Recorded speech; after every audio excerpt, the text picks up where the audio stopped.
कि मैंने 15 मिनट कहा ना, तो 5 5 5। Okay, I got it. ठीक है, 5 मिनट आपने एक पे किया। वैसे जनरली करना कैसे चाहिए मैं बता देती हाँ, हूँ। वो सीक्वेंस बताओ मुझे। हाँ, सीक्वेंस में आप करें। जैसे आप पहले सबसे पहले पेट का करें, ठीक है, इसीलिए मैंने पहले पेट का कराया आई आपको। Got it. ठीक है, ठीक है, फिर आप चेस्ट का करें। ओके। तो दोस्तों वापस हम क्लियर करते हैं, जब आप पेट का कर रहे हो तो आपको मिडिल फिंगर से करना है, am I right? तो पहले सबसे पहले मिडिल फिंगर को, ये दोनों लूप्स को आप देख लो, ऐसे, मतलब ऐसे नहीं पकड़ना है, आप समझो ये जो अपने हमारे जो फिंगर प्रिंट्स है ना, इन दोनों प्रिंट्स को जोड़ना है, am I right? Right ma'am? Right. तो ये दोनों फिंगर्स को हल्का सा प्रेस करेंगे, बहुत ज्यादा टाइट नहीं, हल्का सा प्रेस। फिर आप कैसे भी बैठ जाओ, ऐसे बैठ जाओ, राइट? हाँ राइट। फिर आप 5 मिनट इस पे करो, फिर करेक्ट है। उसके बाद फिर में उसके बाद आप चेस्ट पे करो, तो आपको रिंग फिंगर पे काम फिर करना आपको रिंग फिंगर पे करना है, जिसका चेस्ट पे प्रेशर आएगा। फिर आपको जो ज्ञान मुद्रा होती है, हाँ, उस पे करना है, am I right? Right right, एकदम करेक्ट है। पित्त, कफ और वात, ये Okay. तीनों बैलेंस हो जाता है। Okay, I got it. Okay, पित्त आपका पेट गड़बड़ ठीक करता है। है, कफ आपका चेस्ट गड़बड़ करता है, और वात यहाँ से इसलिए क्योंकि यहाँ से सारी बॉडी में ही वात इंफॉर्मेशन जाता जा है। रही है, बात जा रही है। ओके, ठीक है, तो ये So- तीनों बैलेंस करता वाओ। सो मुझे, जैसे अभी आपने वो बताया नहीं, लेकिन मुझे भी एक एहसास हुआ कि इसका फायदा ये भी हो सकता है कि अगर हम इसकी प्रैक्टिस करते हैं तो हमारा गट भी ठीक हो सकता है। हमारे पेट के जो प्रॉब्लम्स हैं, कॉन्स्टिपेशन हो गया, खाना ना पचना, या जो भी बीमारियां जो पेट के आसपास से पैदा हो रही है, वो ठीक हो सकती है, राइट? राइट। जैसे इसमें एक चीज़ और ऐड ऑन करूंगी पीछे जी, कि जो है जब लोग कई बार ऐसा काम करते करते या बहुत देर तक इस ऑफिस में बैठे हुए हैं, कुछ ऐसे क्लॉथ्स उन्होंने पहने हुए हैं बेसिकली जहाँ गैस्ट्रिक फीलिंग आने लगती है, भारीपन लगने लगता है। आप ऑफिस में भी बैठे बैठे, आपके लिए 2 मिनट का काम है कि आप इसको प्रेशर करो, और आपने 4 से 5 बार, 6 बार, 10 बार किया, आपको इंस्टेंट पेट हल्का लगने लगेगा। Wow, okay. तो दोस्तों ये भी देखिए, बहुत काम की बात बताई शताक्षी जी ने, कि अगर आप, क्योंकि आज के लाइफस्टाइल हम सभी का ऐसा हो चुका है, मैक्सिमम लोगों की बैठे बैठे ही काम करते हैं। ऑफिस टाइम पे ना वो उठते हैं और ना कोई एक्सरसाइज करते हैं, ना योगा करते हैं, ना डीप ब्रीदिंग करते हैं। तो डीप ब्रीदिंग एक इतना आसान सरल एक्सरसाइज है जो आप कहीं भी कभी भी कर सकते हैं। ना उसके लिए आपको जिम जाना है, ना कोई वेलनेस सेंटर जाना है, आप जहां हो वही वेलनेस सेंटर है आपके लिए, राइट राइट? तो बहुत ही अच्छा सरल चीजें बताई। तो इससे, इस डीप ब्रीदिंग से क्या हमारी एंजाइटी, टेंशन, या जो आजकल जो बीमारियां पैदा हो रही हैं, जैसे सीफो हो गया, सीबो हो गया, क्या हम इसको भी कंट्रोल कर सकते हैं इन सब चीजों से? देखिए, आता तो आपके इमोशनल इम्बैलेंसिंग से ही है ये सारी बीमारियां। हाँ, राइट, राइट, करेक्ट। ठीक है। तो पहली इनिशियल जो स्टेट बन रही है, जिसको न्यू कहते हैं, वो इससे बनेगी।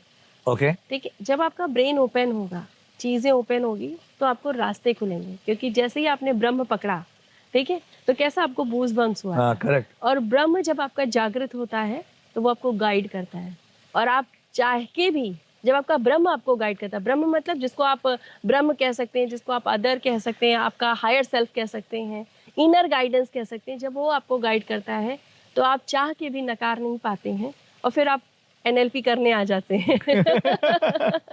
या ऐसे किसी भी चीज को फॉलो करते हैं जिससे आपको रिजल्ट मिले, या NLP कोच को फॉलो कर लेते हैं, या उससे मेंटोर बना लेते हैं, ताकि जीवन और भी हायर लेवल पर जा सके। यस, मतलब बेसिकली ये तो एक जस्ट जोक सा पार्ट था, लेकिन सीरियस बात यही है कि तब जब आपका ब्रह्म ओपन होता है, ज्ञान चक्षु ओपन होते हैं, तब आपको समझ आता है कि मेरे जीवन का उद्देश्य क्या है, पर्पस क्या है, और आप उस पर्पस के अकॉर्डिंग काम करने लगते हैं। और जब आपका एंड रिजल्ट आपको पता है, जैसे एग्जाम्पल कि मेरे को पता था कि मुझे लखनऊ से मुंबई आना है, ठीक है, अब मुझे मुंबई से भी आगे आना था, करजत में आज हम बैठे हुए हैं, ठीक है, तो मुझे करजत में जाना था। अगर मेरा ब्रह्मरंध्र ओपन नहीं होता तो मैं मुंबई का फ्लाइट लेती, मेरा ब्रह्मरंध्र ओपन था तो मैंने नवी मुंबई का लिया, तो थोड़े डिस्टेंस कम हो गए। I got it. ठीक है, तो आपको क्लैरिटी मिलती है कि आपको जाना कहाँ। ओके, तो आप ये कह रहे हो कि अगर क्लैरिटी हो जाती है तो डिसीजन मेकिंग आपका बेटर हो जाता है, राइट? क्योंकि सबसे बड़ी प्रॉब्लम शताक्षी यही देखी गई है आज की तारीख में, कि people are afraid to take decision. अगर लेते हैं तो उन्हें लगता है उन्होंने गलत फैसला ले लिया। आप देखोगे कि आज की डेट में जो रिग्रेट की भावना है, वो डिसीजन मेकिंग के ऊपर ही तो है। राइट, आदमी यही तो कहता है कि यार मुझे वो फैसला नहीं लेना चाहिए था, मुझे वो डिसीजन नहीं लेना चाहिए था, मैंने बहुत बड़ा गलत फैसला ले लिया, मैंने गलत डिसीजन ले लिया, उसको गलत पैसे दे दिए, उसको नहीं देना चाहिए था। तो ये सारा चीज जो है वो डिसीजन के ऊपर ही है, राइट? राइट। और डिसीजन को सही करने के लिए, उस क्लैरिटी तक पहुंचने के लिए डीप ब्रीदिंग सबसे बड़ा सहारा बन सकता है, पिल बन सकता है, या आपका एक पिलर बन सकता है। राइट। बहुत सही चीज़ है, क्योंकि डीप ब्रीथिंग आपको ब्रह्म से जोड़ता है और ये पहला योग है जो शिव जी ने दिया था। ओके, इसके बारे में थोड़ा और डिटेल में ठीक है। बताइए प्लीज, क्योंकि आप हाँ। स्वर विज्ञान के बारे में भी बात कर रही थी जी। और ये मेरा भी बहुत फेवरेट सब्जेक्ट है और मैं इस पर बहुत ज़्यादा जानना चाहता हूँ। और मैं देखिए कि मेरे ना कई दोस्त भी हैं जो हमेशा पूछते रहते हैं स्वर विज्ञान के बारे में बताओ, तो मुझे उतनी जानकारी नहीं है, मैं खुद सीखने के चरण में हूँ अभी कि क्या है, तो मुझे थोड़ा सा इसके बारे में ये तो मैं जानकारी दें। थोड़ी सी एक स्टोरी सुनाती हूँ। आपने ये सुना होगा कि जब पार्वती जी ने तपस्या करनी शुरू की थी तो शिव उनके गुरु थे। ओके। ठीक है। तो शिव जी ने जो पहला ज्ञान उनको दिया था, that is breath breathing. Breathing. ठीक है। जो पूरी उन्होंने ब्रीथिंग की प्रैक्टिस पार्वती जी को कराई गई थी, वहीं सर्वोदय में दी गई। ओके। ठीक है। जिसमें सांसों के महत्व को बताया गया। ठीक। ठीक है। जैसे उसमें ये बोला गया है कि अगर उसमें एक बहुत सिंपल चीज़ है, जैसे बहुत से लोग कहते हैं ना मैनिफेस्टेशन मैनिफेस्टेशन, कैसे मैनिफेस्ट करें, तो उसमें सर्वोदय में मैनिफेस्ट करना भी बताया गया है। आप सोचो। ओके।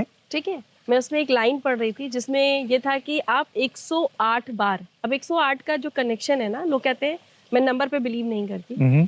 ठीक है। मैं बिलीव वही कनेक्शन से करती हूँ, लेकिन यहाँ पे 108 का ये मीनिंग है, जो जो 108 है ना, ये साइंटिफिकली आपकी ऊर्जाओं से कनेक्टेड नंबर है।